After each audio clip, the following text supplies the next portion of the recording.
Bağның ətrafına yanak çıkış olmaydı. Bağını, orman bağını, meyvelik bağını bina qilganda Mehmetcan Batın tepede sap bağ bir qilish bizning hozirgi ilmiy taraqqiyot qonuniyatiga tamamen mos keladi. To'g'ri. Aralash bağ bina qilish bizning bog'bonchiligimizda ilmiy taraqqiyot qoidasiga mos kelmaydi. Ham bundan boshqa yana bağni ko'rishga aralashib chiqish bo'lmaydigan tuvandagi daraxtlarni bog'bon do'stlarimiz bilgilish kerak. Birisi bağning atrofiga yanak çıkış olmaydı.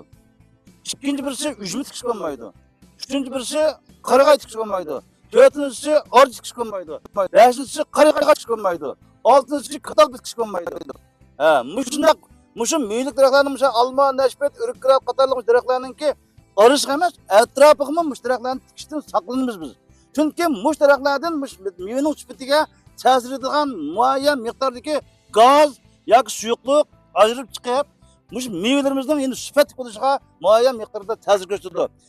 Bu gapni Ibrohim Ko'kka yoki Mehmetjon deb olgan gap emas, bu ilmiy tadqiqotlarda isbotlanib, hep ilmiy nufuzli tadqiqot o'rinlarininki yakillab chiqqan xulosasi.